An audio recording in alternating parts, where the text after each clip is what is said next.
আন্দোলনের যিনি নেতৃত্ব দেন চরমনাই পীর সাহেব হিসেবে আমরা তাকে সবাই চিনি এবং এই নামটাই তো মনে পরিচিত সবাই। জি। তো মাঠে আপনাদের সরব উপস্থিত আমরা দেখলেও অনেক বছর যাবৎ ভোটের রাজনীতিতে মনে হয় পিছিয়ে আছেন একটু, সেটার কারণটা কি হতে পারে? আমাদের হিসাব নিকাশ প্রত্যেকটা মাসেই আমরা আমাদের যে প্ল্যাটফর্ম আছে সেই প্ল্যাটফর্মে আমরা দেই এবং এ জেনেও খুশি হবেন যে বাংলাদেশ নির্বাচন কমিশন এবং আমরা আহ, দ্রুততার সাথে যখনই তারা আমাদেরকে তাদের হিসাব নিকাশের জন্য বলা হয়, আমরা দ্রুততার সাথে সবচেয়ে আগেই আমরা এই অর্থনৈতিক বিষয়টা আমরা নির্বাচন কমিশনে দাখিল আমরা করেন। দাখিল করতে পারি। গবেষণা করে দেখা গেছে যে অন্যান্য যে টুপিগুলো আছে এই হুম, টুপিগুলো মাথায় পড়লে উঁচা নিচা অনেকগুলো হুম, আছে হুম, যেগুলো হুম, মাথার সাথে অনেকটা ফিট হয় না। ফিট হয় না। হুম, তখন গবেষণা করে দেখা যাচ্ছে যে এই টুপিটা যদি পাঁচকলির মাধ্যমে জোড়া তালি দিয়ে যদি লাগানো হয় হুম, তাহলে হুম, টুপিটা খুব মাথার সাথে মাথার মিশে শেপের থাকে, সাথে বসে চলে থাকে, আসে। নামাজ পড়তে গেলেও পড়ে যায় না। হ্যাঁ, আপনাদের সংগঠন কিংবা আপনাদের এই কার্যক্রম পরিচালনা করতে যে অর্থটা, সেটার আসলে মূল উৎসটা কি? ধন্যবাদ। আসলে এটা অনেকেরই যারা কৌতূহল আছে। হ্যাঁ, অনেকেরই কৌতূহল থাকে যে আসলে এত একটা দল হুম, কিভাবে পরিচালিত হচ্ছে। হুম, হুম, কিন্তু এটা দর্শকরাও জেনে খুশি হবেন যে আসলে এইটার সম্পূর্ণ আমাদের একেবারে টপ টু বাটন পর্যন্ত যে সদস্য যারা আছেন হুম। তাদের মাসিক একটা আহ, ইয়ানাত আমরা ইয়ানাত, এটাকে বলি, হ্যাঁ, ইয়ানাত বলা হয় ইয়ানাত বলি যেটাকে আমরা। বলে আমরা। এই মাসিক একটা ইয়ানতের মাধ্যমেই এই সংগঠনটা পরিচালিত হয়, আচ্ছা। অথবা যার যেমন ইনকাম। প্রাইম টক কথার গভীরে সত্যের সন্ধানে প্রেজেন্টেড বাই এমবিটিভি বাংলা। প্রিয় দর্শক, আসসালামু আলাইকুম রহমতুল্লাহি ওয়া বারাকাতুহু। সবাইকে স্বাগতম এমবিটিভি বাংলার নিয়মিত অনুষ্ঠান প্রাইম টকে। আজ আমাদের মাঝে প্রাইম টকে উপস্থিত হয়েছেন শেখ মোহাম্মদ নাসিরুদ্দিন ভাই। তিনি ইসলামী আন্দোলনের একজন নেতা। আমরা তার মুখেই তার পরিচয় শুনবো। এছাড়াও তিনি নিরাপদ সড়ক চাই আন্দোলনের সাথে জড়িত আছেন। তো আমরা তার সম্পর্কে তার মুখেই আগে শুনি। আসসালামু আলাইকুম। ওয়ালাইকুম আসসালাম কেমন আছেন রহমতুল্লাহ। আপনি? জি, আলহামদুলিল্লাহ। আপনি কেমন আছেন? জি, ভালো আছি। তো আসলে তো আমি দেখা যাচ্ছে আপনার নামটা দর্শকদের বললাম। আপনার সংক্ষিপ্ত পরিচয় আমাদেরকে একটু বলেন। শুরুতেই এমবিটিভি বাংলাকে স্বাগতম জানাই এবং এমবিটিভি বাংলার দর্শক যারা আছেন তাদেরকেও ইসলামী আন্দোলন বাংলাদেশ খুলনা মহানগর শাখা এবং নিরাপদ সড়ক চাই খুলনা মহানগর শাখার পক্ষ থেকে আন্তরিক শুভেচ্ছা অভিনন্দন। আমি শেখ মোহাম্মদ নাসির উদ্দিন। আমার বাসা শেরেবাংলা রোড, আমতলা। আমার জন্ম খুলনাতেই। আমি বেড়ে উঠছি খুলনাতেই, আমার জন্ম। এখান থেকেই লেখাপড়া শুরু করছি এবং এখানেই সুন্দরবন কলেজ থেকেই আমি লেখাপড়া শেষ করছি। বাবা মারা যাওয়ার পর আর আসলে লেখাপড়া তেমন একটা হয় নাই। এসএসসি পর্যন্ত পড়াশোনা করার পর তারপরে ব্যবসায় ঢুকে গেছি এবং ছাত্র অবস্থায় ইসলামী শাসনতন্ত্র ছাত্র আন্দোলনের সাথে জড়িত ছিলাম। এখন ইসলামী আন্দোলন বাংলাদেশ খুলনা মহানগরের সহসভাপতি হিসেবে দায়িত্ব পালন করছি এবং সাথে সাথে নিরাপদ সড়ক চাই খুলনা মহানগর শাখার সভাপতি হিসেবে দায়িত্ব পালন করছি।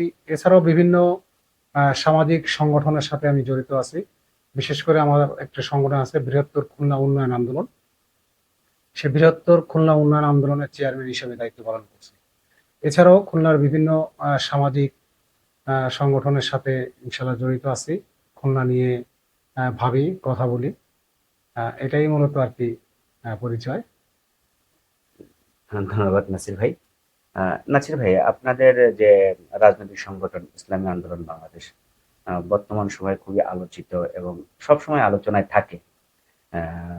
তো আমরা দেখি, সরাসরি আমি একটু রাজনৈতিক প্রশ্নেই চলে যাচ্ছি আপনার কাছে। যেহেতু আপনার রাজনৈতিক ব্যাকগ্রাউন্ড এবং খুলনার দায়িত্বে আছেন আপনি, আপনার কাছ থেকে আমরা জানতেই পারি। আহ, মাঠে আমরা কিংবা সাধারণ মানুষের ভিতরে আপনাদের আন্দোলনের যিনি নেতৃত্ব দেন চরমনাই পীর সাহেব হিসেবে আমরা তাকে সবাই চিনি এবং এই নামটাই তো মনে পরিচিত সবাই। জি। তো মাঠে আপনাদের সরব উপস্থিত আমরা দেখলেও অনেক বছর যাবৎ ভোটের রাজনীতিতে মনে হয় পিছিয়ে আছেন একটু, সেটার কারণটা কি হতে পারে? ইসলামী আন্দোলন বাংলাদেশ 1987 সালের 13ই মার্চ ইসলামী শাসনতন্ত্র আন্দোলন নামে প্রতিষ্ঠাতা লাভ করে। প্রতিষ্ঠাতাকালীন আমির আহ, চরমনাই পীর মুফতি সৈয়দ মোহাম্মদ ফজলুল করিম রহমতুল্লাহ আলাই, তার জীবদ্দশায় ইসলামী আন্দোলন বাংলাদেশ গঠিত হয়। সেই থেকেই এই পর্যন্ত ইসলামী আন্দোলন বাংলাদেশ যে রাজনীতি বাংলাদেশে করে আসছে, গতানুগতিক কোনো রাজনৈতিক দলের মতো রাজনীতি ইসলামী আন্দোলন বাংলাদেশ করে না।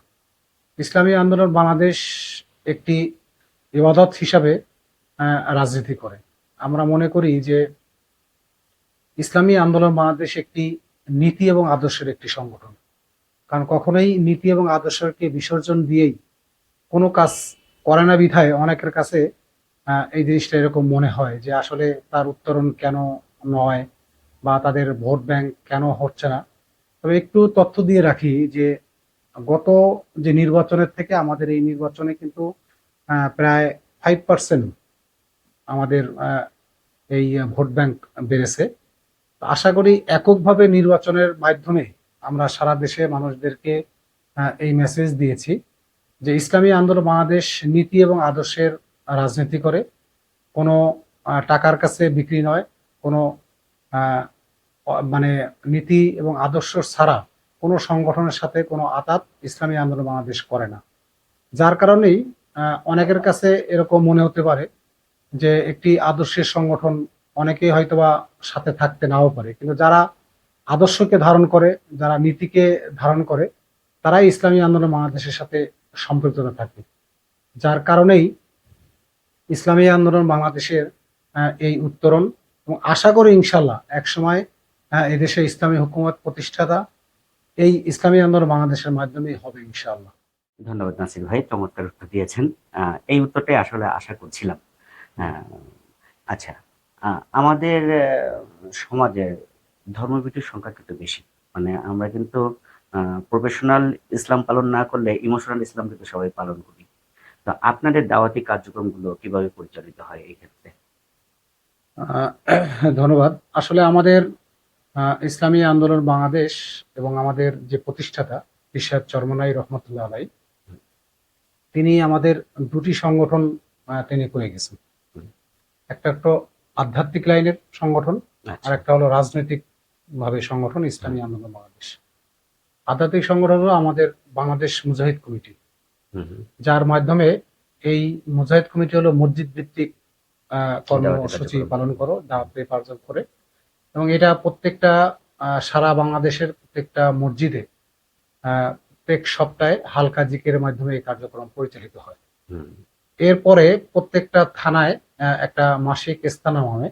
মাসিক ইস্তেমা, যেটা অনেক জায়গায় অনেক ইস্তেমা নামে যে শুনি, আমাদের বাংলাদেশ মুজাহিদ কমিটির মাধ্যমে মাসিক ইস্তেমার মাধ্যমে সাধারণ মানুষের মধ্যে দাওয়াতের কার্যক্রম পরিচালিত হয়। এখানে কোনো রাজনৈতিক কোনো বক্তব্য নাই, এখানে শুধুমাত্রই তার দিন দুনিয়া এই বিষয়গুলো নিয়েই তার গুলো আলোচনা হয়, যাতে করে সে দুনিয়া এবং পরকালে তার কি মুক্তি, সেই বিষয় নিয়েই মূলত বাংলাদেশ মুজাহিদ কমিটি কার্যক্রম করে। এরপরে আমাদের যেটা আছে ইসলামী আন্দোলন বাংলাদেশ, এই ইসলামী আন্দোলন বাংলাদেশ একটি রাজনৈতিক একটা প্ল্যাটফর্ম। এটার মাধ্যমে আমরা চাই সাধারণ মানুষের যে নৈতিকতা অবক্ষয় যে রয়েছে, এগুলো দূর করে যাতে ইসলামের অনুশাসনের মাধ্যমে যাতে দেশ পরিচালিত হয়, নিজে পরিচালিত হয়, তার ব্যক্তিগত জীবন, রাজনৈতিক জীবন, পারিবারিক জীবন, সামাজিক জীবন যাতে সে ইসলামের মাধ্যমে ধাবিত হয়। এর মাধ্যমে আমাদের কার্যক্রম পরিচালিত হয়। আমাদের ইসলামী আন্দোলন বাংলাদেশের প্রত্যেকটা ইউনিয়ন, ওয়ার্ড এবং মহল্লা ভিত্তিক আমাদের কমিটি আছে। সেই কমিটির মাধ্যমে মানুষের কাছে কাছে দাওয়াতের কার্যক্রম পরিচালিত হয়। সেই দাওয়াতের মাধ্যমে মানুষদেরকে ইসলামের পথে আমরা দাওয়াত দেই, যে একটি প্ল্যাটফর্ম, সঠিক প্ল্যাটফর্ম, সুন্নতের পাবন্দি হিসাবে ইসলামী আন্দোলন বাংলাদেশ সবসময় থাকে। এর মাধ্যমেই আমরা মানুষদেরকে দাওয়াত দেই যে আপনি আসুন, এখানে এসে আপনি দেখুন যে ইসলামী আন্দোলন বাংলাদেশ নীতি এবং আদর্শের উপর আছে কিনা, এবং তার কথা এবং মুখে যেটা বলে সেটার সাথে তার মিল আছে কিনা। এর মাধ্যমেই আমরা মানুষদেরকে দাওয়াত দিয়ে এই প্ল্যাটফর্মে সংযুক্ত করার জন্য আমরা ইনশাআল্লাহ চেষ্টা করি। বিশেষ করেই যে আমাদের শুধুমাত্র রাজনৈতিক মাধ্যমেই যে আসলে এটা এরকম নয়, আমাদের ইসলামী আন্দোলন বাংলাদেশ রাজনীতি থাকলেও আমরা ইসলামের যে আহকামগুলো আছে এইগুলো পালন করার জন্য আমরা সাধারণ মানুষদেরকে উদ্বুদ্ধ করি। যার কারণেই অনেকেই যারা পরকালের চিন্তা, দুনিয়ার চিন্তা করে, তারা ইসলামী আন্দোলনকে তারা ভালোবাসে এবং ইসলামী আন্দোলনের মাধ্যমেই এদেশে একটি পট পরিবর্তন, ইসলামী ধারা পরিবর্তন এবং ইসলামী আদর্শের মাধ্যমে যাতে আরো মানুষ এই প্ল্যাটফর্মে সংযুক্ত হয়, এই হিসেবেই আমরা সারা দেশে কাজ করে যাচ্ছি ইনশাল্লাহ। নাসিরুদ্দিন ভাই, আরেকটি ব্যাপারে আসি। একটা রাজনৈতিক সংগঠন কিংবা যে কোনো সংগঠন চালাতে গেলে আসলে প্রচুর অর্থের প্রয়োজন হয়। তো একই জনের অর্থের উৎস একই রকম। তো আপনাদের ব্যাপারে অনেক কথা প্রচলিত আছে। তো আমি সরাসরি আপনার কাছে প্রশ্নটা জানতে পারি, যেহেতু আপনার কাছে আমরা পেয়েছি যে আপনাদের সংগঠন কিংবা আপনাদের এই কার্যক্রম পরিচালনা করতে যে অর্থটা, সেটার আসলে মূল উৎসটা কি? ধন্যবাদ। আসলে এটা অনেকেরই যারা কৌতূহল আছে। হ্যাঁ, অনেকেরই কৌতূহল থাকে যে আসলে এত একটি দল হুম, কিভাবে পরিচালিত হচ্ছে। হুম, হুম, কিন্তু এটা দর্শকরাও জেনে খুশি হবেন যে আসলে এইটার সম্পূর্ণ আমাদের একেবারে টপ টু বাটন পর্যন্ত যে সদস্য যারা আছেন হুম। তাদের মাসিক একটা আহ, ইয়ানাত আমরা ইয়ানাত, এটাকে হ্যাঁ, বলি, ইয়ানাত বলা হয় ইয়ানাত যাটা, বলি যেটাকে আমরা। বলা হয়। এই মাসিক একটা ইয়ানতের মাধ্যমে এই সংগঠনটা পরিচালিত হয়, আচ্ছা। অথবা যার যেমন ইনকাম, হুম, হুম। সেই ইনকামের মাধ্যমে আমাদের নির্দেশনা হলো যে তার মাসের একদিনের আয় সে আচ্ছা, আচ্ছা, সংগঠনে ব্যয় করবে। আচ্ছা। যার কারণেই আমাদের একেবারেই টপ বাটন একজন রিক্সাওয়ালা, একজন ফেরিওয়ালা, একজন ব্যবসায়ী, একজন সাধারণ দিনমজুর, তার যতটুকু আয় সেই ততটুকু আয়ের একদিনের আয়, মাসের একদিনের আয় এই সংগঠনে ব্যয় করে। যার কারণেই আমাদের সারা দেশের একটা তৃণমূল পর্যায় পর্যন্ত যারা আছেন তারা মাসের একদিনের আয়, কারো হয়তো 50 হতে পারে, কারো অথবা 100 হতে পারে, হ্যাঁ, এরকম একটা ধার্য একটা থাকে, সেটা দিয়েই আমাদের ইসলামী আন্দোলন বাংলাদেশ পরিচালিত হয় এবং এত স্বচ্ছভাবে যে কারো কাছ থেকে টাকা নিলে রসিদের মাধ্যমে ছাড়া কোনো টাকা নেওয়া হয় না, আচ্ছা। যে আমরা মৌখিকভাবে বললাম বা কি, এরকম নয়। পুরো পার্ট টু পার্ট হুম, আমাদের হিসাব নিকাশ প্রত্যেকটা মাসেই আমরা আমাদের যে প্ল্যাটফর্ম আছে সেই প্ল্যাটফর্মে আমরা দেই।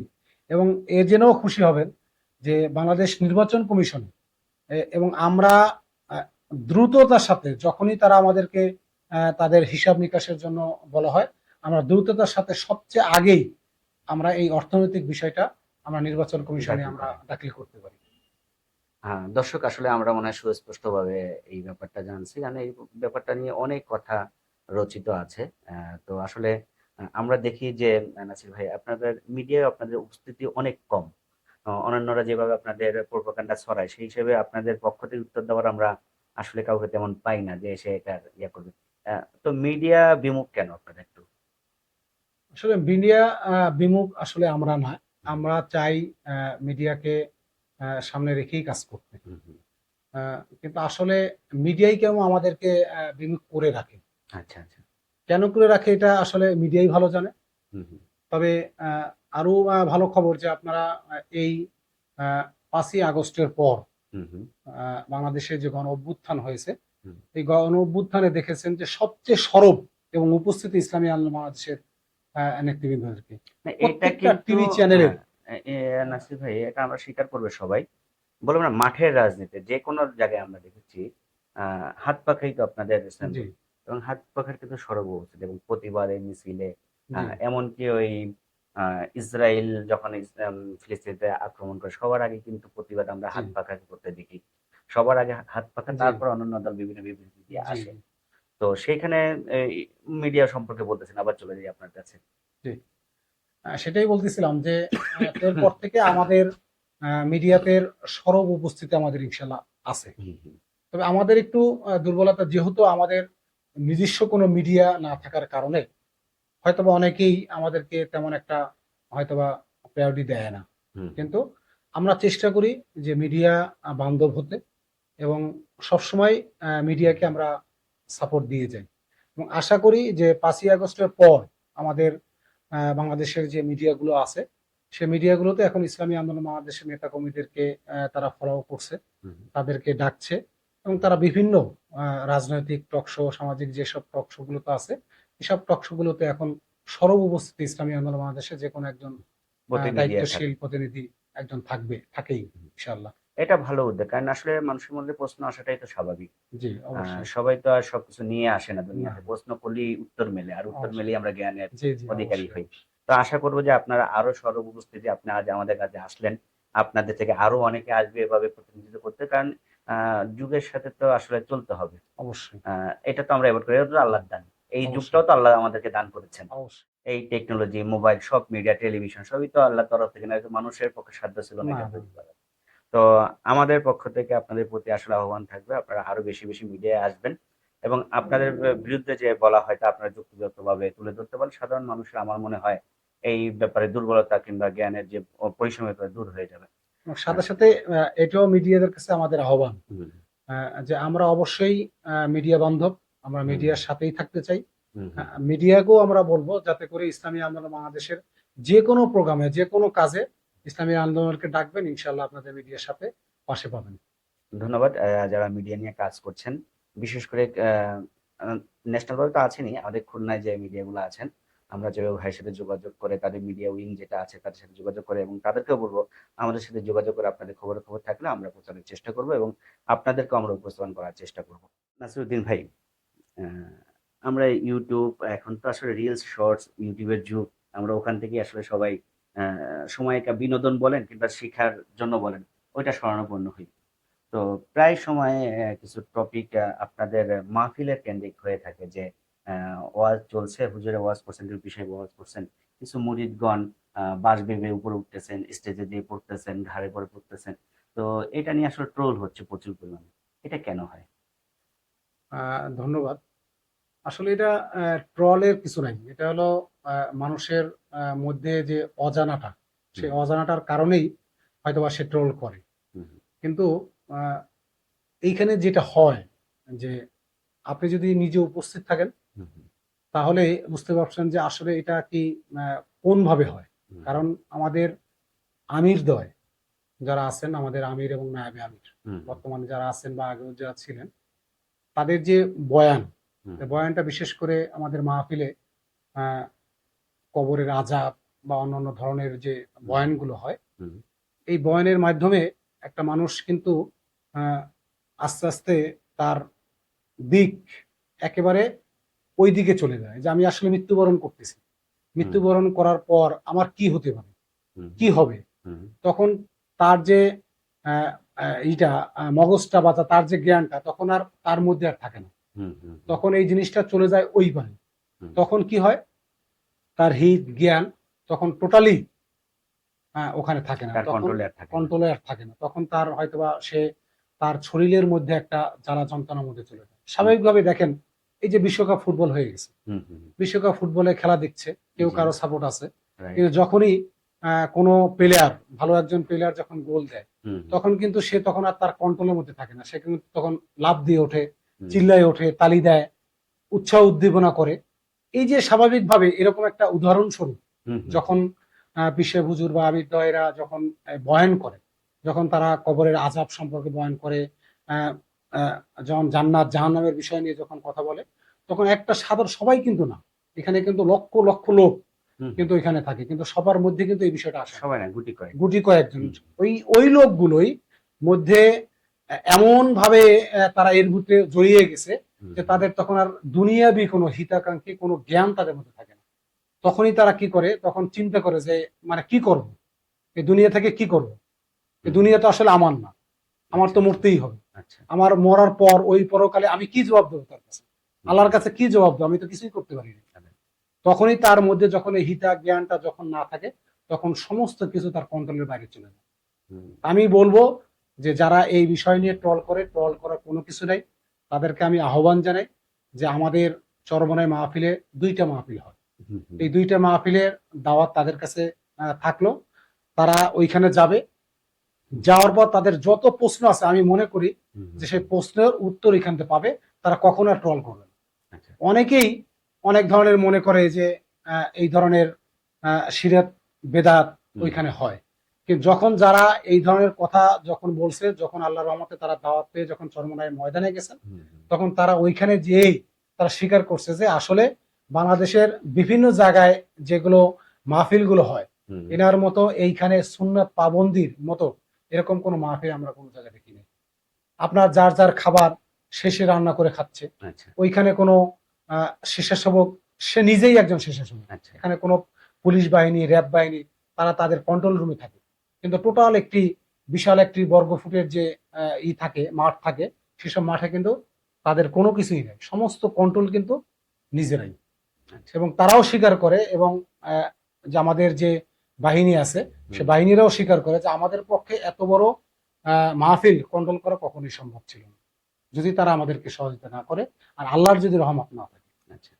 এই মাহফিলটা কোন তারিখে হয় এটা কি এটা বলবেন? হলো আমাদের স্থান এবং তারিখ? এটা হলো চরমনাই ময়দানে, বরিশালের একেবারে মেইন পয়েন্ট থেকেই আপনার, যা ওইখানে যে চরমনাই ইউনিয়ন এটার নাম। আচ্ছা এটা হলো এটা কি ওই চরমোনাই হিসেবে চরমোনাই পীর হয়েছে, মানে জায়গার নাম অনুযায়ী নাকি? জায়গার নাম হিসেবে। আচ্ছা জায়গার যেমন নাম অনেকে আছে চরমোনাই। না, পীর সাহেব খুলনা, আচ্ছা আচ্ছা যেমন খুলনা, হুম কিন্তু হুম ওই হুম হুম। ইউনিয়নটার নাম হলো চরমনাই ইউনিয়ন। আচ্ছা এই চরমনাই ইউনিয়নের নামেই সবাই পীর সাহেব চরমনাই বলে। আচ্ছা, এটা ওনাদের কোনো বংশীয় উপাধি না? না আমার না না কিন্তু আসলে মনে ছিল যে তাদের না বংশীয় না, কোনো খেতাব এনাদের কিনা। বংশ হলো সৈয়দ বংশ। আচ্ছা যেমন আমার পীর সাহেব হুজুরের নাম সৈয়দ ফজলুল করিম, হুম এখন যিনি আছেন সৈয়দ মোহাম্মদ রেজাউল করিম। ওই চরমনাই হলো একটা ইউনিয়নের নাম। আচ্ছা ওই এটা ইউনিয়নের কিন্তু নামে, অনেকেই জানে না ব্যাপারটা। হ্যাঁ, চরমনাই ইউনিয়ন নাম, এই ইউনিয়নের নামেই তারা উপাধি পাইছে। এটা এটা এখন সারা বাংলাদেশেই, ইনশাল্লাহ সারা, না এক শুধু নামে সবাই বাংলাদেশেই চেনে, না, এটা পুরো বিশ্বেই এবং বিশ্বেই এটা এখন বাংলা ভাষাভাষী চেনে। যে যেখানে আছে সবাই চরমোনাই নাম হ্যাঁ, করে। এখানে সেটা চেনে।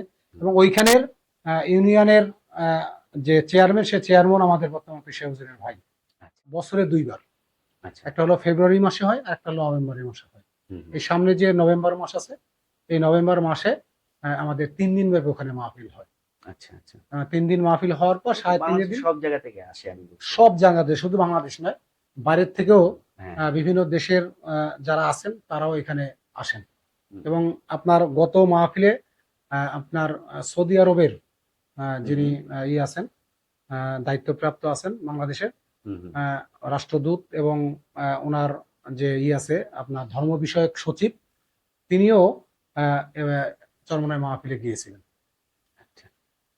নাসির ভাই ধন্যবাদ, আসলে খুবই সুন্দরভাবে আপনি ব্যাপারগুলো উপস্থাপন করেছেন। এগুলো মানুষের ভিতরে আসলে জানার অভাবের কারণে মানুষ ট্রোল করছে কিংবা এভাবে কাজ করছে। আমাদের উচিত সবাই যে আসলে বিষয়গুলো জানা। যেমন আমাকে যখন আমাদের ভাই তুষার ভাই বললেন আপনার কথা, আমি একটু মনে মনে খুশি হয়েছি যে আসলে এইভাবে জানা তো সুযোগ হয় না অনেক সময়। অবশ্যই। আবার অনেক সময় আমরা হুজুরদের প্রশ্ন করব কিভাবে বিপদে পড়ে যাই, এটাও একটা আতঙ্ক থাকে। আচ্ছা জি জি প্রশ্ন আরেকটা চলে আসে। আহ চরমোনাই টুপি জি, পাঁচ কাটিং এর মনে হয় নাকি? পাস করলি। পাঁচ কলি, এই টুপির মধ্যে যা কি? ধন্যবাদ। আসলে আহ, চরমোনাইয়ের টুপি এটা আসলে ঠিক না। আচ্ছা আচ্ছা এটা যারা বড় বড় বুজুর্গ যারা ছিলেন, হুম হুম এবং হুজুর সাল্লাল্লাহু আলাইহি ওয়াসাল্লামের যে সুন্নত যেটা বলা হয়, যে হুম, টুপি ওইটাই পরা যে পরে টুপিটা যাতে মাথার সাথে পুরোপুরি লেগে থাকে। আচ্ছা এটা গবেষণা করে দেখা গেছে যে অন্যান্য যে টুপিগুলো আছে, এই হুম টুপিগুলো মাথায় পরলে উঁচা নিচা অনেকগুলো হুম আছে হুম যেগুলো হুম, মাথার সাথে অনেকটা ফিট হয় না। ফিট হয় না। হুম তখন গবেষণা করে দেখা যাচ্ছে যে এই টুপিটা যদি পাঁচকলির মাধ্যমে জোড়া তালি দিয়ে যদি লাগানো হয়, হুম তাহলে হুম, টুপিটা খুব মাথার সাথে মাথার মিশে শেপের থাকে, সাথে বসে চলে থাকে, আসে। নামাজ পড়তে গেলেও পড়ে যায় না, আচ্ছা বা অন্য কোনো বাতাস লাগলেও টুপিগুলো উড়ে উড়ে যায় না। যায়। কিন্তু অন্যান্য সাধারণ যে টুপিগুলো আপনি দেখবেন, হুম হ্যাঁ, সেই টুপিগুলো অনেক সময় দেখছি মুসল্লিরা নামাজ পড়তেছে, টুপি রয়ে গেছে, হুম হুম হুম, নামাজ থেকে সেজার থেকে উঠতেছে, আমার পাত তলে টুপি পরে গেছে, পড়ে হয় হয় রয়েছে। হয়। এটা হয়, কিন্তু এটা আসলে একটা সুন্নাত বরখেলাপ হয়ে তরিকা, যায়, যার মানে ওইটা সুন্নাতের বরখেলাপ হয়। বরখলাপ হয়। কিন্তু এটা হলো সম্পূর্ণ একটি সুন্নাত তরিকা, হুম হুম যার কারণে শুধুমাত্র যে পাঁচকলি না, যে কোনো টুপি হুম, আপনার একেবারে মাথার সাথে লাগায় থাকাটা, এটাই হলো সুন্নাত। হ্যাঁ, সেটা আচ্ছা সেক্ষেত্রে পাঁচ কল্লিও হতে পারে, তিন কল্লিও হতে পারে, অথবা কোনো না কল্লি না হলে পুরো গোল হয়েও একেবারে মাথার সাথে অনেক টুপিও আছে। হ্যাঁ, এই জন্য বুঝতে অনেকে পারছি, মনে এখানে করে। ব্যাপারটা হলো মাথার সাথে মিশে থাকতে হবে, হ্যাঁ, এর জন্য আপনি দেখবেন যেভাবেই যে করা যায়। অন্যান্য বিভিন্ন মাদ্রাসায়ও, হুম হুম যে সকল কমি ভিত্তিক যে মাদ্রাসাগুলো আছে, হুম আহ, সেই সব মাদ্রাসাগুলো দেখবেন যে এরকম ছবিগুলো বলে। কিন্তু আসলে আমরা পরিবিধায়, ওই যে আগেই বললাম যে আমরা সুন্নাতের পাবন্দি করার চেষ্টা করি। হুম হুম আমরা হুম পাঁচকল্লি পরার চেষ্টা করি, হুম, মাথায় যে টুপিটা থাকে, আমরা যে শুধুমাত্র এই যে পাঁচকল্লি পরি বিষয়টা এরকম না, যে টুপি মাথায় লাগবে, হুম। এখানে মাথার সাথে লেগে থাকবে। না হ্যাঁ, প্রশ্নটা আসলে একবার আমি একটা মিছিলে যাচ্ছিলাম, বললো দেখো মিছিলটা কার, বলতে চরমোনাই, কেমনে বুঝলা? মনে করেন 5 কোটি টুপি। তো তখন ওকে জিজ্ঞেস করছি এটা মানে কি? ও বলতে পারেনি। তো প্রশ্নটা অনেকদিন ছিল যখন আচ্ছা, আচ্ছা। আপনাকে পেলাম। এটা বিষয়টা এরকম না, মানে আমরা সাধারণত সংখ্যাগরিষ্ঠতা বেশি পরিবিধায় হুম, অনেকে এটা আসলে হুম, মনে করে যে সারা চরমনাই টুপি, কিন্তু এটা আচ্ছা, স্পষ্ট আচ্ছা। আমাদের মাহফিলেও এটার হুম। জবাব পেশা হুজুর দিয়ে দিছেন। তারপর দেখা যায় যে আপনারা মানে সবুজ পাগড়িটা ফেভার করেন নাকি? হ্যাঁ, সবুজ পাখিটা হুম, পরি। অনেকে ওই যে কালো আছে সেটাও পরি। হুম, হুম। মানে যার যেটা ভালো আছে, সাদা আছে আচ্ছা, এখানে সেটাও কোনো ইয়া পরি। নেই। হুম, হ্যাঁ, এখানের কোনো নাই। পাগড়ি পড়তে হবে সবসময়, পড়লে ভালো। যদি সবসময় না কেউ না পড়ে, নামাজের সময়। নামাজের সময় সে পাগড়ি পরবে। তো আচ্ছা, আচ্ছা। সেক্ষেত্রে দেখা যাচ্ছে হুজুর ইসলামের পাগড়ি সবুজ ছিল, সেইটা ফলো কালোও করা ছিল। হয়। হুম, সেটাকে একটা ধারণ করা যে আমরা হুম। এটা পড়তে পারি। কিন্তু এইজন্য কাউকে কোনো নাই যে পাস করলেই চরমোনাই টুপি বা মানে এটা যে সহজ চরমোনাই সুন্নত তা না। তা না। এটা ঠিক রাসূলুল্লাহ আছে। সাল্লাল্লাহু আলাইহি ওয়াসাল্লাম পালন করে রাসূলুল্লাহ গেছেন। সুন্নত। জি, জি। আমরা সেটা পালন করি আরকি। নাজির ভাই, আপনার কাছে আরেকটি প্রশ্ন আমরা করছি। আ যেটা বাংলাদেশ সংবিধান মেনেই আপনারা রাজনৈতিক দলটা করছেন এবং গণতান্ত্রিক একটা ধারা। কিন্তু নেতৃত্বের দিক দিয়ে আপনাদের যে সর্বোচ্চ পদের যে নেতা আছেন, তিনি কি ওই চরমোনাই পরিবার থেকেই হতে হবেন নাকি বাইরের কেউ ওখানে যে নেতা হতে পারবে? ধন্যবাদ। এটা যে চরমোনাই পরিবার থেকেই হতে হবে বিষয়টা এমন না। হুম, আমাদের গঠনতন্ত্র কিন্তু এরকম নাই। আচ্ছা।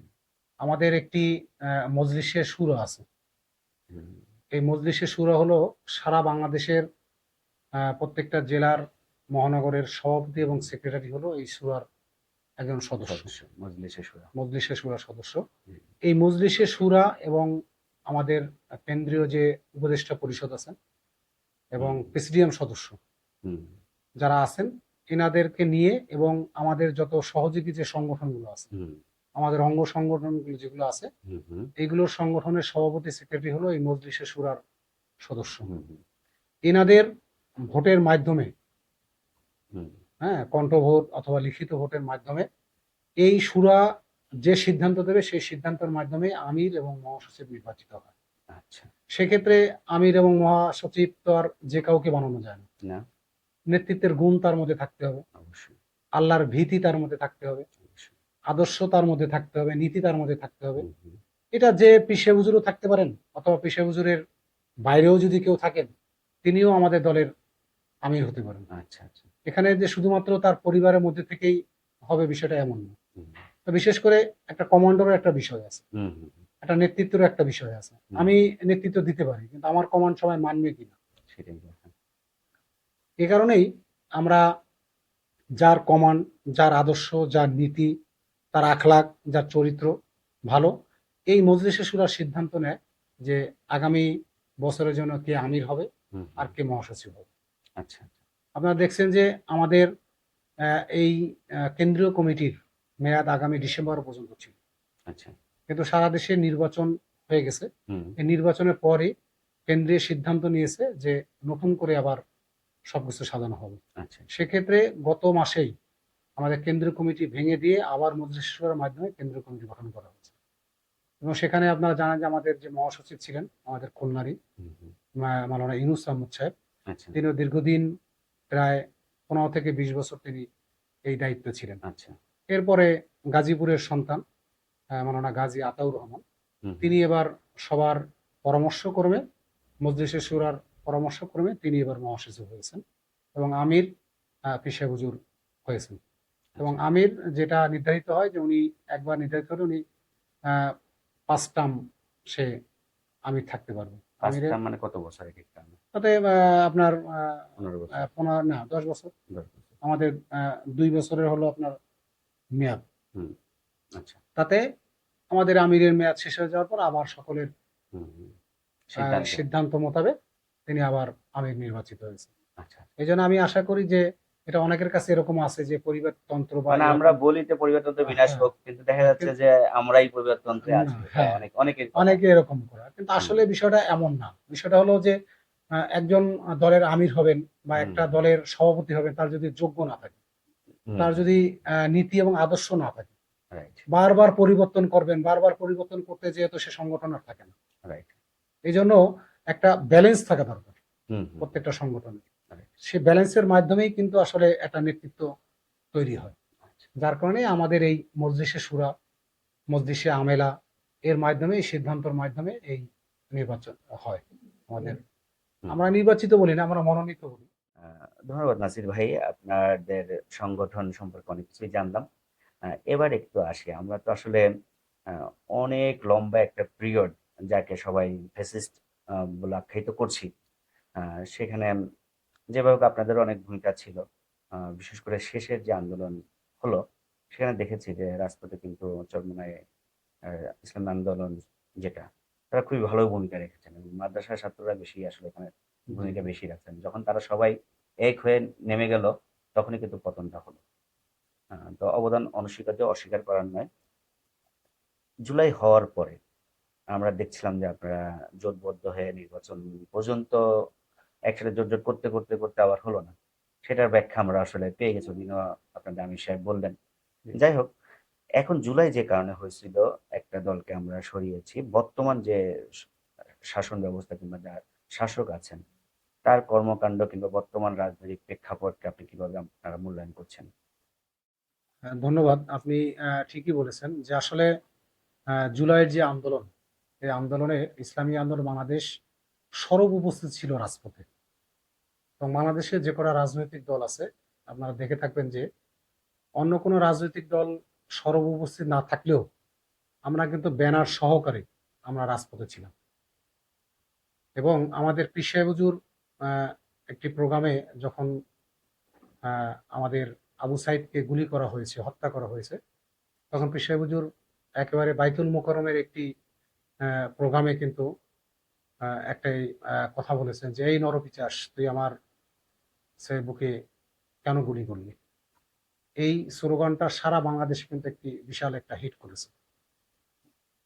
তা আমরা এই বাংলাদেশকে একটি নতুন বাংলাদেশ হিসাবে, যে আমরা গণ অভ্যুত্থান আমরা করেছি জুলাইকে ধারণ করে, আমরা যেভাবে প্রত্যেকটা রাজনৈতিক দল এই নির্বাচনের আগেই যেভাবে প্রত্যেকবার নির্বাচন কমিশন এবং উপদেষ্টা পরিষদের সাথে বারবার বলে যে ডিসকাস কথাগুলো হয়েছিল, আমরা কিন্তু সরকার গঠন করার পর কিন্তু আমরা কিন্তু সেই কথাগুলো, যে ওয়াদাগুলো, এর থেকে কিন্তু আমরা বের হয়ে আসছি। আমরা দেখছেন যে নির্বাচনে একই সাথে একটি গণভোট হয়েছে, সেখানে গণভোটের প্রায় হ্যাঁ পক্ষে প্রায় 70% উপরে ভোট পড়ছে।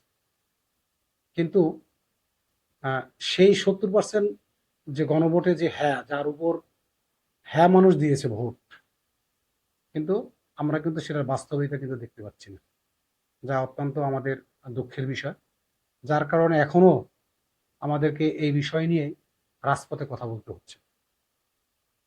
তা আমরা চাই যে আমরা যে ফ্যাসিস্ট যে কারণে এদেশ থেকে বিদায় নিয়েছে, আমরা চাই যে বর্তমান সরকার যাতে সেরকম ফ্যাসিস্ট না হয়ে ওঠে।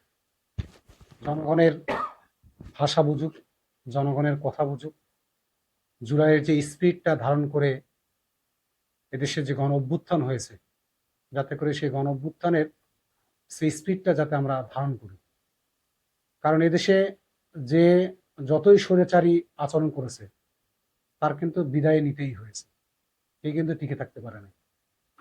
এই জন্য আমরাও চাই যে জুলাইয়ের এই দ্বিতীয় বর্ষে, আগস্ট 5 তারিখে দ্বিতীয় বর্ষ গণ অভ্যুত্থানের হবে, আমরা চাই যে সরকারের কাছেও আমাদের দলের পক্ষ থেকেও আবেদন করা হয়েছে যে জুলাইয়ের যে স্পিরিটটা ধারণ এবং আমাদের যে কথাগুলো ছিল, যাতে এই কথাগুলো যাতে তারা বাস্তবায়িত করে এবং গণভোটের যে হ্যাঁ ভোট হয়েছিল, যে কারণে হয়েছিল, যাতে সেটাও যাতে বাস্তবায়িত হয়। এটা সারা বাংলাদেশের মানুষের চাওয়া এবং পাওয়া, যাতে করে আবারও কোনো স্বৈরাচারের মতো আবারও সাধারণ মানুষের যাতে রাজপথে নামতে না হয়, কারো বুকের তাজা রক্ত যাতে আর ঢেলে না দিতে হয়, কারো প্রাণ যাতে না যেতে হয়। একটি সুন্দর শান্তিময় দেশ আমরা চাই, সকলে মিলেমিশেই একটি দেশ পরিচালনা করতে আমরা চাই। নাসির ভাই, আপনি তো রাজনৈতিক মানুষ, তো আমাদের রাজনীতিতে যেটার জন্য আসলে জুলাই হলো আপনি অনেক বললেন। আর এই ব্যাপারটা যে আরেকজনের মতকে প্রাধান্য দেওয়া, আমার মতের সাথে মেলেনি বলে তাকে আমি মারবো কিংবা তাকে গুম করে ফেলবো, ব্যাপারটা যাতে না ঘটে এর জন্যই কিন্তু বিশাল একটা অংশ রাজপথে নেমেছিল। আমরা বর্তমানে কয়েকটা প্রেক্ষাপটে দেখলাম যে আসলে বিশেষ করে সরাসরি বলি, এনসিপির এক লিডার নাসিরুদ্দিন পাটোয়ারি তার নাম, সে সরকারের বিরুদ্ধে সরব কথা বলে, যদিও বা কথাগুলো ব্যঙ্গাত্মক হয়। এটা তার স্টাইল। এখন সেটাকে যে মারতেছে কিংবা তাকে জনসভা করতে দিচ্ছে না, এটাকে আপনি কিভাবে দেখেন? ধন্যবাদ। দেখেন, আহ, আমরা তো স্বাধীনভাবে কথা বলবো বিধায়ী তো একটা গণ অভ্যুত্থান। হুম হুম আমি আমার মত প্রকাশ করব। সে মত প্রকাশে কারো পক্ষে হতে পারে, কারো বিপক্ষে হতে পারে। হুম কিন্তু এই কারণে আরেকজনের উপর সেই স্বৈরতান্ত্রিক আচরণ যদি আমরা আবার করতে যাই, হুম হুম আমরা এইটার ব্যাপারে আমাদের দলের পক্ষ থেকে নিন্দা জানিয়েছি, প্রতিবাদ জানিয়েছি যে এটা কখনোই কাম্য নয়। হুম এক একজনের ভাষা এক এক রকম থাকতেই পারে, তার প্রতিবাদের ভাষা একরকম থাকতেই পারে, কিন্তু তাকে সেই স্বৈরাচারের মতো দমন, নিপীড়ন, গুম, হত্যার যজ্ঞ, এগুলো কখনোই আমরা চাই না। হুম এই বাংলাদেশের জন্য এইগুলো হবে, এই কারণেই কিন্তু গণ অভ্যুত্থান হয়নি। right, গণ অভ্যুত্থানটা হয়েছেই পরিবর্তন হুম এর হুম জন্য, যাতে করে এই গুম, হত্যা, রাহাজানি, একজনের মত প্রকাশে বাধা দেওয়া, এটার কখনোই আমরা চাই না। আচ্ছা আমরা অবশ্যই এটাকে নিন্দা জানাই, প্রতিবাদ জানাই, এবং আহ, তারও যে কথা বলবে তারও সঙ্গতভাবে কথা বলা দরকার। সবকিছু মিলে আমরা একটি সুন্দর একটি বাংলাদেশ চাই। হুম হুম আমরা কখনোই সেই আগের স্বৈরাচারের মতো দপন, নিপীড়ন, গুম, হত্যা এটা আমরা কখনোই চাই না। হুম আমি কথা বলবো, কারো পক্ষেও যেতে পারে। আমি বিরোধী দল, আমি তো সরকারের আলোচনা সমালোচনা তো আমি করবোই। তার ভালো দিকটাও আমি বলবো, তার খারাপ দিকটাও আমি বলবো। হুম হুম তো সেটাকে, তার খারাপ দিকটা বলতে যে আমাকে আহ, নিপীড়ন হতে হবে, নির্যাতিত হতে হবে, এটার জন্য তো আসলে আমরা এই রাজনীতি করি না। হুম হুম আমরা তো রাজনীতি করি, দেশের জন্য রাজনীতি করি। আমরা যে গভর্নমেন্ট আছে তার ভালো দিকটা আমরা তুলে ধরতে পারি, হুম সে খারাপ কাজ করবে, সে খারাপ কাজটাও আমরা তুলে ধরতে পারি। কিন্তু কারণে খারাপ কাজ আমার বিপক্ষে চলে যাচ্ছে বিধায় আমাকে নির্যাতিত হতে হবে, আমাকে নিপীড়িত হতে হবে, আমাকে গুম হতে হবে, এ কারণে তো আমরা গণঅভ্যুত্থান করিনি। হুম হুম অতএব আমরা চাই যে সকলে মিলে, এবং গভর্নমেন্টকেও আমরা বলতে চাই যে আপনি দেখুন, এখনো দেখছি যে বিভিন্ন জায়গায় সে আগের সেই লাঠিয়াল বাহিনী যেভাবে সাধারণ মানুষের উপর আহ, নিপীড়ন করছেন, অত্যাচার করছেন, লাঠিপিটা করছেন, হুম হুম, এখনো কিন্তু আমরা কিছু কিছু জায়গায় কিন্তু আমরা সেটা দেখতে পাচ্ছি, জি যেটা আমরা কখনোই এটা কাম্য করি না। এই জন্য আমরা চাই, দেশবাসীকেও বলতে চাই, এবং আমাদের গভর্নমেন্ট যিনি আছেন তাকেও আমরা বলতে চাই যে আমরা সবাই মিলে একটি যে গণ অভ্যুত্থান আমরা করছি, যাতে করে সেই বাংলাদেশ যাতে আবার সেই মানে পুরনো অধ্যায় যাতে ফিরে না যায়। তাহলে কিন্তু স্বৈরাচার যেভাবে আচরণ করে দেশ থেকে পালিয়েছে, আবারও যদি এরকম কেউ গভর্নমেন্ট এরকম আচরণ করে, তাকেও কিন্তু আবার তার ওই পথেই কিন্তু যেতে হবে। এটাকে তার স্মরণ করে আমার মনে হয় কাজ করা উচিত। ভাই, খুলনায় রাজনীতি করছেন, খুলনায় বড় হয়েছেন। এই খুলনায় এখন যেটা দেখা যায় একটা জিনিস যে চারিদিকে খুব মাদকের সরাসরি আহ, খুন খারাপি, তারপর মানে আইন শৃঙ্খলা ওভাবে কন্ট্রোলে নেই। প্রতিদিন একটা না একটা মৃত্যুর খবর আসে। তো এই বিষয়গুলো আসলে কেন হচ্ছে বা এখানে কি মনে হয় আপনার? ধন্যবাদ। আসলে এই খুন, সন্ত্রাসী এবং মাদক যে সয়লাব, আমরা মনে করি যে এটি যে কারণগুলো হয়ে থাকে, বিশেষ করে এটা হলো কিছু কিছু জায়গায় আধিপত্য বিস্তারকে কেন্দ্র করেই অনেকটা হয়। আমরা দেখি যে বিশেষ করে খুলনায় হুম আমরা সবসময় বলতাম যে খুলনা একটি শান্তি নগরী, এবং খুলনার মতো আসলে শান্তি কোথাও নেই। কিন্তু সেই শান্তিনগর খুলনাকে এখন অশান্ত হয়ে গেছে। আচ্ছা প্রতিদিনই পত্রিকার পাতা খুললে, মোবাইলের সামাজিক যোগাযোগের মাধ্যমে আমরা দেখতে পাই যে কোনো না কোনো জায়গায় খুন, হত্যা, গুলিবিদ্ধ, হুম হ্যাঁ, আহত, এরকম প্রতিনিয়ত আমরা দেখছি এগুলো হচ্ছে। আচ্ছা তো এইগুলোর কারণ যে এটা আমরা বিভিন্নভাবে পত্রিকার মাধ্যমে জানতে পারি, বা আমাদেরও কাছে যেটা মনে হয়, এটা কিছু এলাকা ভিত্তিক আধিপত্য একটা বিস্তার আছে। হুম আর একটা হলো যে যে সরকার আসে সেই সরকারের ছত্রছায়ায় এগুলো অনেক কার্যক্রম কর্মকাণ্ড এগুলো পরিচালিত হয়ে থাকে, রাইট। যার কারণেই অনেক সময় এর লোক ওর লোক এইভাবে একটা আধিপত্য বিস্তার এলাকা ভিত্তিক হয়ে থাকে, হুম যার কারণেই এই সন্ত্রাস, খুন, রাহাজানি, গুলিবিদ্ধ এগুলো প্রতিনিয়ত খুলনায় এখন হচ্ছে। হুম আইন শৃঙ্খলার সেই 5ই আগস্টের পর থেকে আইন শৃঙ্খলার চরম অবনতি, বিশেষ করে খুলনায় যখন 5ই আগস্টের পর যখন পুরো সব পুলিশ চলে গেলেন, তখন ইসলামী আন্দোলন বাংলাদেশ আমাদের দায়িত্বশীলরা বিভিন্ন থানাতেও তারা পাহারা দিয়েছে এবং আমরা ট্রাফিকের দায়িত্বও পালন করছি। হুম হুম। সেরপর থেকে মানুষ পুলিশের প্রতি কিরকম একটা আস্থাহীনতা, বিতৃষ্ণা, বিতৃষ্ণা আস্থাহীনতা। তৈরি হয়ে গেছে। হুম হুম পুলিশকে এখন কেউ ভয় পায় না, যার কারণে পুলিশও কোনো কিছু করতে গেলে এই যে গতকাল দেখলাম আমাদের সরকারি দলের দুজন ছাত্রদের সাথে পুলিশের রকম তর্ক বিতর্ক, হুম হুম এক প্রকার মনে হয়েছে পুলিশকে মারবি বা পুলিশ তাদেরকে বারবার ধরে নিয়ে আর এক জায়গায় জিজ্ঞাসাবাদ করার চেষ্টা করতেছে, কিন্তু ডোন্ট কেয়ার। মনে হচ্ছে যে পুলিশ একটা প্রতিপক্ষ। তা আমরা তো এরকম দেখতে চাই না। পুলিশ তার নিজস্ব গতিতে কাজ করবে। খুলনায় যিনি ডিবি প্রধান আসছেন হুম হুম। তিনিও আশ্বাস দিয়েছেন, হ্যাঁ, তার আশ্বাসের প্রেক্ষিতেও কিছু সন্ত্রাসী গ্রেপ্তার হচ্ছে, কিন্তু আসলে সেই গ্রেপ্তারের মাধ্যমে কতটুকু আসলে সফলতা কাম করতে পারছে তা প্রতিদিন এই ঘটনাবল দেখলেই বোঝা যাচ্ছে। এরপর আমাদের কেএমপি কমিশনার বেশ এর মধ্যে কয়েকজন বদল হয়েছে। এই গতকালকেও আমাদের কেএমপি যে কমিশনার তিনিও বিদায় নিলেন, নতুন আর একজন আসতেছেন। আচ্ছা। তো একজন কমিশনার এসে তার নিয়ন্ত্রণে পরিস্থিতি নিয়ন্ত্রণ করতে গেলে তার একটু সময় তা তো অবশ্যই স্বাভাবিক লাগে, স্বাভাবিক স্বাভাবিক। কিন্তু এসেই যদি সে 1 বছরের মধ্যেই আবার তাকে যদি ট্রান্সফার হতে হয়, তা আসলে তো আইন শৃঙ্খলার আহ, চরম অবনতিই হয়। তো এই জন্য আমরা মনে করি যে এই আহ, বিশেষ করে যখন যে ক্ষমতায় থাকে তার যে আধিপত্যটা, এই আধিপত্যটা বিস্তারের কারণে এই সংগঠিত হচ্ছে সবকিছু সন্ত্রাসী। আর মাদকের যেটা বলছেন, আমরা মনে করি যে কারো না কারো ছত্রছায়াতে এগুলো হচ্ছে, সেলটা তো কেউ না কেউ কেউ দিচ্ছে। কেউ দিচ্ছে।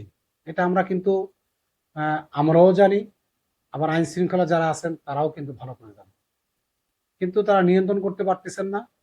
কারণ যখন যে সরকার ক্ষমতায় আসে তখন সেই সরকারের ছত্রছায়ায় এগুলো অনেকগুলো সংগঠিত হয়ে থাকে, হুম হুম যার কারণেই আহ, আইন শৃঙ্খলা বাহিনী ইচ্ছা থাকলেও অনেক সময় তারা পারতেছে না। তো এটা যদি একেবারেই মাথার থেকে যদি কন্ট্রোল যদি না করা যায়, এবং খুলনায় যারা একেবারে উপরে যারা নেতৃত্ব দিয়ে আছেন তারা যদি তৃণমূল পর্যায়ে যদি কন্ট্রোল না করতে পারে, তাহলে কিন্তু এই পরিত্রাণ পাওয়া খুব পরীক্ষা কঠিন। পাওয়া খুব কঠিন।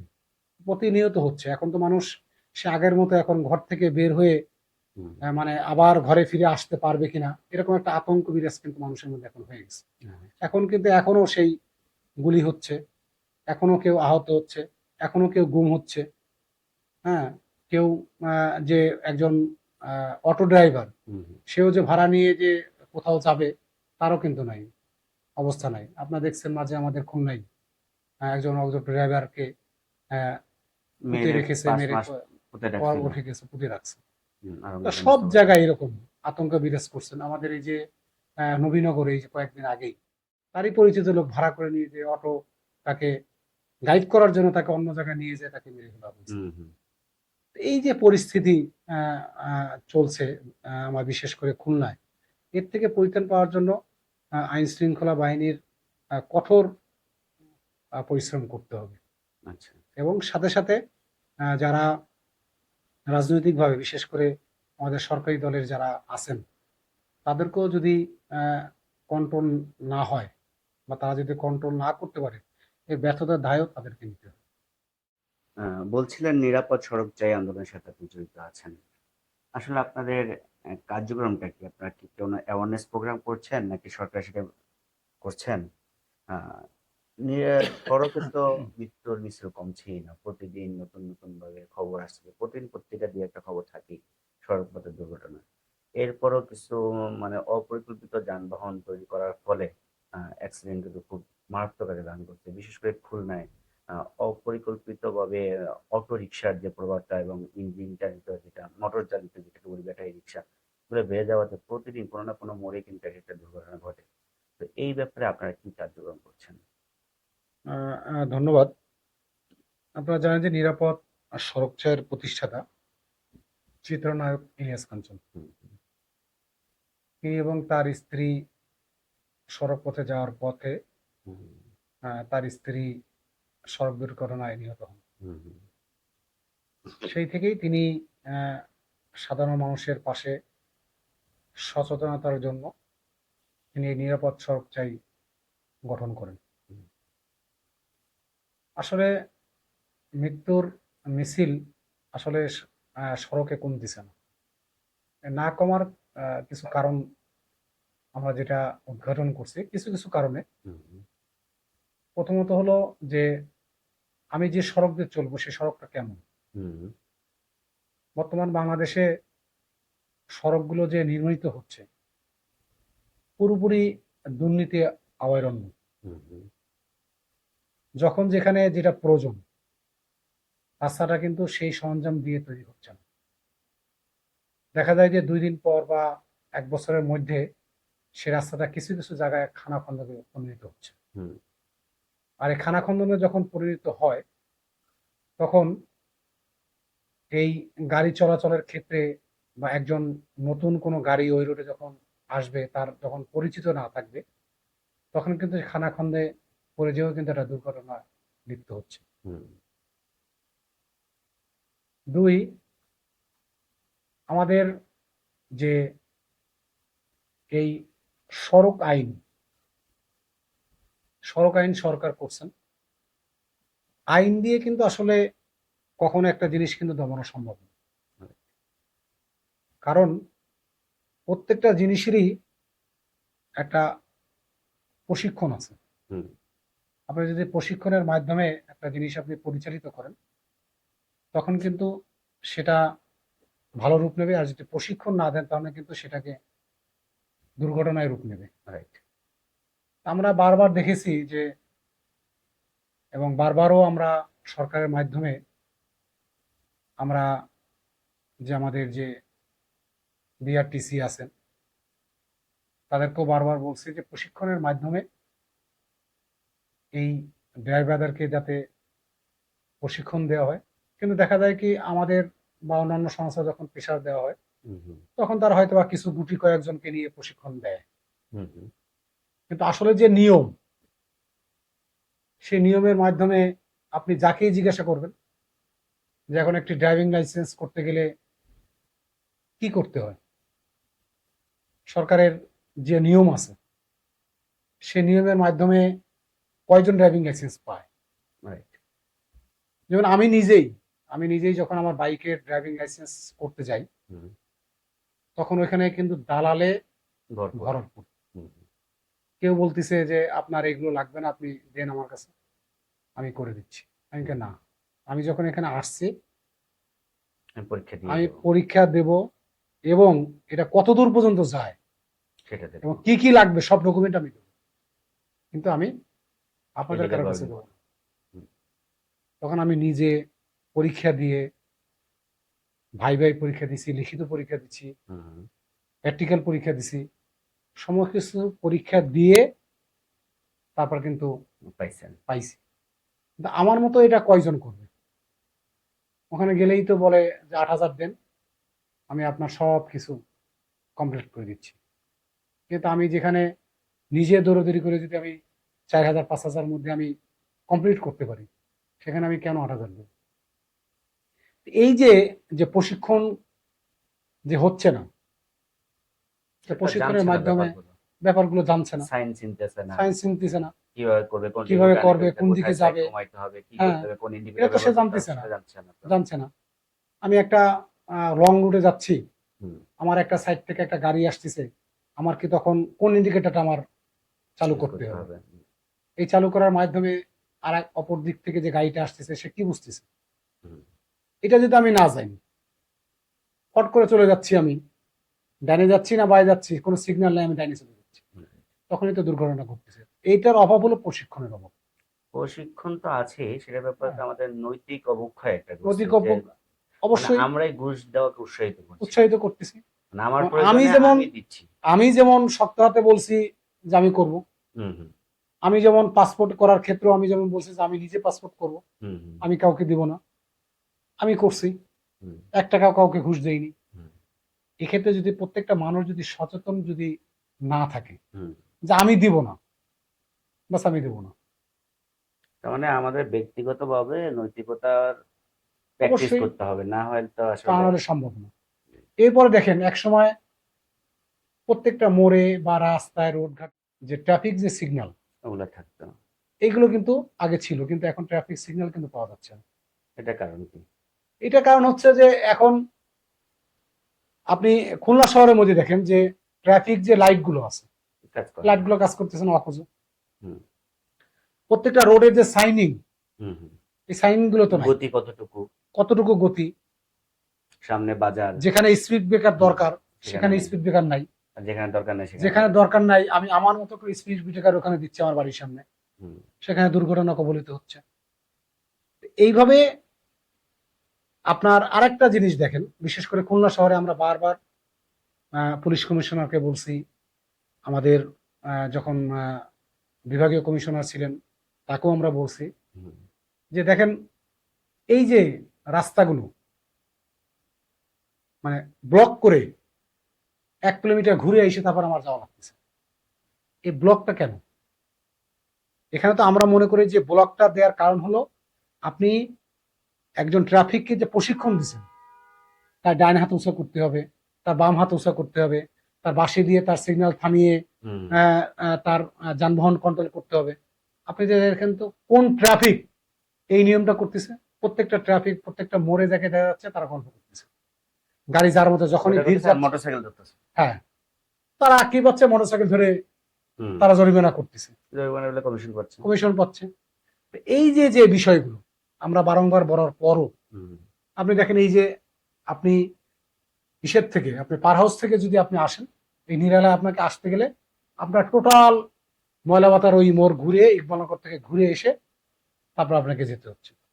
এবার যে আপনি নিরালার থেকে আপনি পার হাউস যাবেন, আপনাকে টোটাল একেবারে সে ডালমিল মোড় পর্যন্ত যাওয়া লাগতেছে 1 কিলোমিটার, সেখান থেকে ঘুরে এসে আবার ময়লাবাতা আসা লাগতেছে, আপনাকে এসে আবার করতেছে। আমি যে একজন ট্রাফিক পুলিশ, যে সে প্রশিক্ষণ নিছে একটা কন্ট্রোল করবে যানবাহন, এটা রাউন্ড ওভার যে কন্ট্রোল করা। হ্যাঁ, তো সেটাকে তাকে আমি সুযোগ দিচ্ছি না, তাকে তো সুযোগ দিচ্ছি সে গল্প করতেছে, হুম, একটা ব্লক করে দিচ্ছে, গাড়ি যাচ্ছে, যানজট তৈরি হচ্ছে। তাহলে এ কারণেও তো আমাদের এই যানজটটা বাড়তেছে। আমরা শুধুমাত্র দোষারোপ করে কি হয়েছে, ইজি বাইকের কারণে করতেছি। আর প্রত্যেকটা জিনিসে যদি কন্ট্রোল থাকে, প্রত্যেকটা জিনিস যদি কন্ট্রোলের ধারণ ক্ষমতা যদি আমার থাকে, অবশ্যই আমি সেটাকে কন্ট্রোল করতে পারবো। 5ই আগস্টের পর যখন কোনো ট্রাফিক রাস্তায় ছিল না, তখন আমি আমার সহকর্মী, আমার নিরাপদ সড়কচার যারা নেতৃবৃন্দ আছেন তাদেরকে নিয়ে আমরা বিভিন্ন সড়কে ডিউটি করেছি। কই তখন তো আমরা পুরো সুন্দরভাবে প্রত্যেকটা রোড আমরা কন্ট্রোল করছি, কোনো যানবাহন হয় নাই, বরঞ্চ আরো যানবাহন এবং দিনমজুর যারা আছেন তারা আমাদেরকে স্বাগত জানাইছে যে আসলে এইভাবে আমরা কন্ট্রোল, আমার 2 মিনিট দেরি হোক কিন্তু আমি যে স্বাচ্ছন্দ্যভাবে আমি যাইতে পারতেছি, এটা তো হচ্ছে না। আপনি এখনই যান, এই বিষয় নিয়ে আমি ট্রাফিক ডিসি পর্যন্তকে বলছি যে আপনারা বলেন যে যানজট হচ্ছে না, আপনি একটু আসেন তো, সন্ধ্যার পর আপনি সিটি ইন পার হইতে পারবেন না, সিটি মেডিকেল ওখানে জামে আটকে যাচ্ছে। বাইরের থেকে যদি আপনার একটা অ্যাম্বুলেন্স আসে, একটা রুগীকে নিয়ে আসে, তার কত দূর তাকে ঘুরে যেয়ে তারপর সিটি মেডিকেলে আসতে হয় বা সদর হাসপাতালে যাইতে হয়। কিন্তু এইটার বিষয় নিয়ে টোটাল তারা উদাসীনতা, আমরা আন্দোলনও করলাম, আমরা মানববন্ধনও করলাম, কিন্তু আসলে কোনো কিছু নাই। এরপর দেখেন যে সড়কের অবস্থা, আপনার কেডিএর সড়ক এখন কোটি কোটি টাকা খরচ করে পিচের বদলে এখন ইট দিচ্ছে, ইটের মাধ্যমে এই রাস্তাটা কতটুকু স্থায়িত্ব হবে? এরপর আপনি দেখেন ইসের যে রোড, শিপইয়ার্ড যে রোড, ওখানে আমরা নিরাপদ সড়কের পক্ষ থেকে প্রতিবাদ স্বরূপ হিসাবে ওখানে আমরা ধান বুনছিলাম রোডের ভিতরে। এটা সারা মিডিয়াতে একটা ফলো হয়ে গেছে, কিন্তু দেখেন তারপরও কোনো নাই, টনক নাই। এবার প্রতিনিয়ত শুনতেছি খালি হবে, সবাই পরিদর্শনে যাচ্ছে, হবে।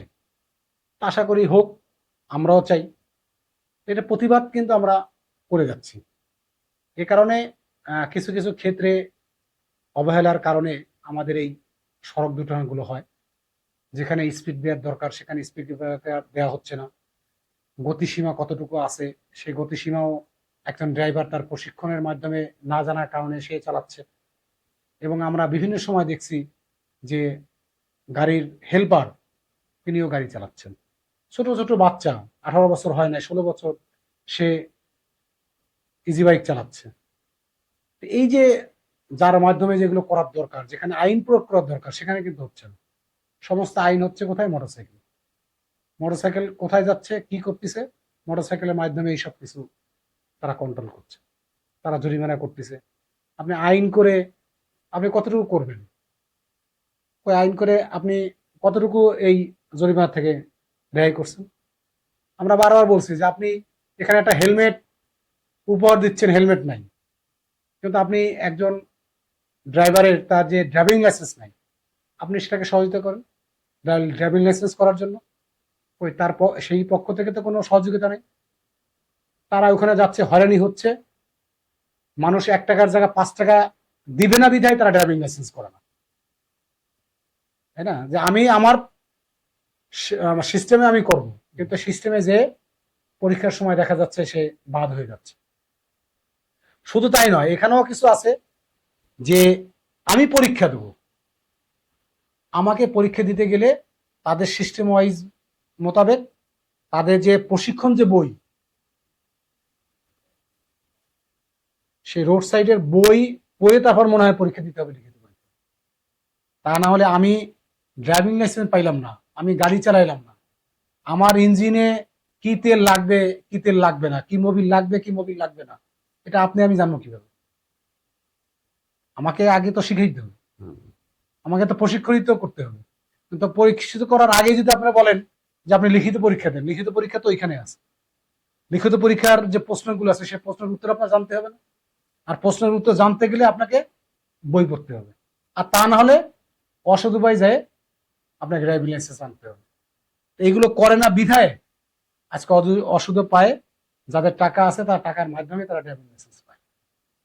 কিন্তু যারা সৎভাবে যারা চলতে চায়, যারা বেশি টাকা না দিতে চায়, তারাই ড্রাইভিং লাইসেন্স করে না, যার কারণে বিভিন্ন সময় বিভিন্ন জায়গায় জরিমানা দিয়ে তারা ক্ষান্ত থাকেন। আমরা এটা চাই না, আমরা সরকারের কাছে চাই কত সহজভাবে একজন ব্যক্তি সে ড্রাইভিং লাইসেন্স পেতে পারে, এইটার সহযোগিতা করতে হবে আমাদের, যাতে কোনো দালালের মাধ্যমে যাতে এই ড্রাইভিং লাইসেন্সটা কেউ না পায়। যত সহজ করবেন তত দেখবেন দুর্ঘটনা কমে যাবে, তত দেখবেন সবার মাধ্যমেই এই এটা করে না, কারণ করলে তো ইনকাম কমে যাবে। এটা হলো বাস্তবতা। এটা করলে ইনকাম করে যাবে, সবার কাছে ব্লু বুক থাকবে, সবার কাছে ড্রাইভিং লাইসেন্স থাকবে, তাহলে তার সরকারের ইনকাম হইল না, তাদের কমিশন পাইল না। যার কারণে এরা সহযোগিতা করছে না প্রত্যেকটা গাড়ি ড্রাইভারদেরকে। যদি তারা সহযোগিতা করতো, আমার মনে হয় অবশ্যই প্রত্যেকটা গাড়ির ড্রাইভারদের কাছে ড্রাইভিং লাইসেন্স থাকতো। ধন্যবাদ নাসির ভাই। আসলে আপনার নিরাপদ সড়ক নিয়ে যে গান গর্ব আলোচনা শুনলাম, এটা আপনার সম্পূর্ণ বাস্তব অভিজ্ঞতা এবং আমাদের বাংলাদেশের প্রেক্ষাপটে অস্বীকার করার কোনো জায়গা নেই। তো আপনি আরেকটা সামাজিক সংগঠন খুলনা উন্নয়ন আন্দোলনের সাথে আছেন। এখন ইদানিং বর্ষাকাল চলছে, আমরা পত্রিকা খুললেই, লোকাল পত্রিকা এবং নিউজ ফিডে দেখতে পারি বিভিন্ন সংগঠনের লোকজন প্রচুর গাছ লাগাচ্ছেন, বৃক্ষরোপণ। এখন আজকে আমি যখন অফিস থেকে যাচ্ছিলাম, কিন্তু দেখতেছি করে নিয়ালায় প্রচুর গাছ লাগানো হচ্ছে। ওই দিন দেখলাম মেয়র সাহেবের পক্ষ থেকে, মানে সিটি কর্পোরেশনের পক্ষ থেকে গাছ লাগাইগুলো নির্দিষ্ট দূরত্ব মেজারমেন্ট করে দেবে। গতকাল আবার দেখলাম ওই দুইটা গাছের মাঝখানে এসে কেডি এর গাছ লাগানো শুরু করছে। আবার ওখানে কিন্তু গাছ আছে অলরেডি। এখন এই গাছগুলোর ভবিষ্যৎ কি হবে তা কিন্তু বলা নেই, ভিডিও করে নিয়ে আসছে। তো অপরিকল্পিত বৃক্ষরোপণ কিংবা বনায়ন এটাকে আগামীতে আমাদের সমস্যার কারণ হবে না? কারণ আমরা দেখি আমাদের তারগুলো কিন্তু উপর দিয়ে গেছে। এখন এই তারগুলো আবার গাছের ভেরিয়েন্ট কি, ফলজ আম গাছ, বাদাম গাছ, ফলজ গাছ এই রাস্তায় লাগাচ্ছেন, আর ওখান থেকে কারেন্টের তার গেছে। আজ থেকে 4-5 বছর পর যখন ওই গাছগুলোতে ফল ধরবে, কোনো পথিক কিংবা কেউ যখন গাছে ফল পাড়তে যাবে, ইলেকট্রিসিটিতে পিষ্ট হয়ে যদি মারা যায়, এই দায় কে নিবে? হ্যাঁ, ধন্যবাদ। আসলে এখন এই যে বর্ষাকালে বৃক্ষরোপণ কার্যক্রম চলছে এবং আমাদের খুলনায় বৃক্ষরোপণ মেলাও চলছে। তবে সবচেয়ে আশ্চর্য এবং হাস্যকর যে বিষয়টা সেটা হলো যে আমার কাছে অবাক লাগছে এরকম যে আমরা আসলে বাঙালি কতটুকু মানে কাজ করি।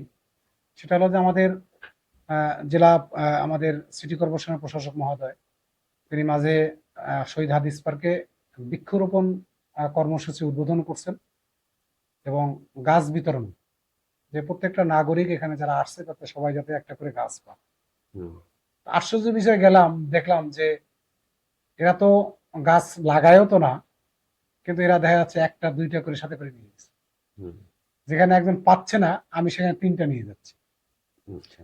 তো এই যে যে মন মানসিকতা আমাদের, এখান থেকে তো প্রথমে আমাদেরকে বের হইতে হবে।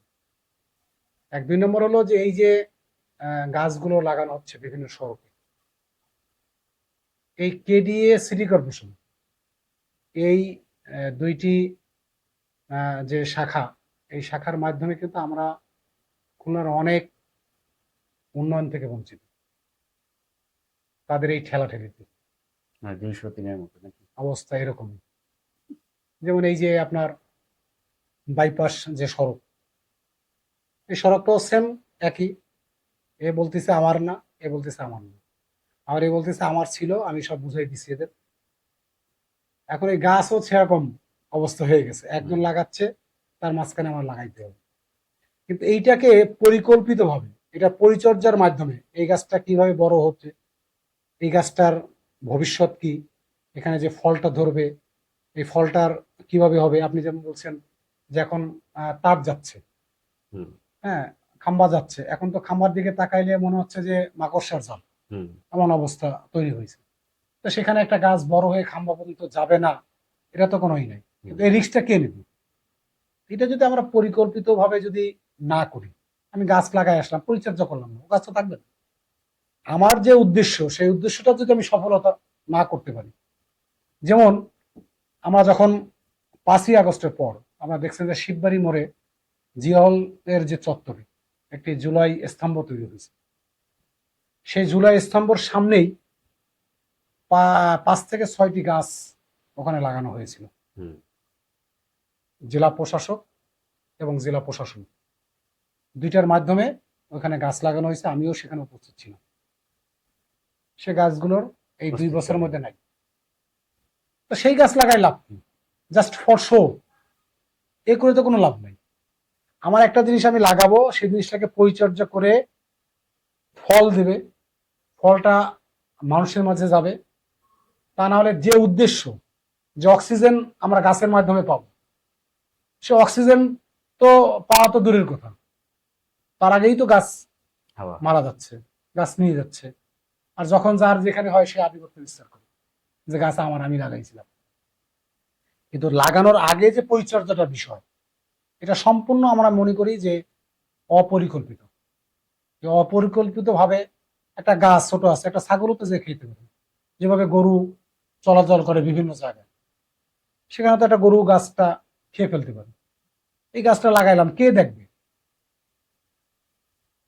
এটা যে অপরিকল্পিত ভাবে, এছাড়া কিছুই না। আমরা সিটি কর্পোরেশনের প্রশাসক মহোদয়, কেডিএর চেয়ারম্যান মহোদয় যারা আছেন, তাদের কাছে আমরা বলবো যে একটা জিনিস 100টা লাগান, দরকার নাই। আমি 20টা 10টা লাগাই, লাগান, 10টা লাগাই, পরিকল্পিতভাবে কিন্তু লাগান। পরিকল্পিত লাগাই। ওই গাছটার মাধ্যমে আমি যাতে অক্সিজেন গ্রহণ করতে পারি, সেই পরিকল্পিত ভাবে আমাদেরকে করতে হবে। তা না হলে তো আমি লাগায় কোনো লাভ নাই। জাস্ট লাগানোর দরকার, কর্মসূচি পালন করার দরকার, তাই সরকারে দেখাইলাম, হুম, হুম। এরকম কর্মসূচি, ফটো সেশন। ফটো সেশন, এরকম কর্মসূচি আমাদের কোনো প্রয়োজন নেই। ধন্যবাদ নাসির ভাই। আমরা নাসির ভাইয়ের সাথে তার রাজনৈতিক জীবন সামাজিক জীবন এবং তার নিরাপদ আন্দোলন যেটা আছে সেটা নিয়ে কথা বললাম। সামাজিক অনেকগুলো প্রেক্ষাপট আমরা তুলে ধরলাম। আশা করি দর্শকগুলো বুঝেছেন। সচেতন আমরা সবাই হই, সবকিছু পরিকল্পনার একটা অংশ নেই। আমাদের জীবনটা সুন্দর হবে, সমাজটাও সুন্দর হবে। আমরা ধন্যবাদ জানাচ্ছি নাসির ভাই আপনাকে আমাদের স্টুডিও আসার জন্য। আমাদের দর্শকদের উদ্দেশ্যে কিছু বলে শেষ করুন। আহ, আমিও ধন্যবাদ জানাচ্ছি এমবি টিভিকে সুন্দর একটি এই আয়োজনের জন্য। যারা আয়োজন করেছেন তাদেরকে আমার পক্ষ থেকে আন্তরিক শুভেচ্ছা অভিনন্দন। আমরা দর্শকদেরকে বলতে চাই যে ফর না করে যেটা রিয়েল, আমরা সেই রিয়েলটাই আমরা যাতে করি। সামাজিকভাবে আপনারও যেমন দায়বদ্ধতা আছে, আমারও দায়বদ্ধতা আছে, সবার সামাজিকভাবে দায়বদ্ধতা আছে। আমরা সচেতন হই, সুন্দরভাবে জীবন গড়ি, মাদকমুক্ত একটি সমাজ গড়ি, ইসলামী শাসন ব্যবস্থার মাধ্যমে যাতে নিজেকে করি এবং এই দেশ গড়ার জন্য আমরা যাতে চেষ্টা করি, এবং যাতে স্বৈরাচারতন্ত্রের মতো যাতে আবারও কেউ আমাদের ঘাড়ের উপর যাতে না আসে, এই আহ্বান জানাই। আবারও এই এমপি টিভির দর্শক, কলা কৌশলী এবং যারা এর সাথে কাজ করছেন সকলকে আন্তরিক শুভেচ্ছা এবং অভিনন্দন জানাই।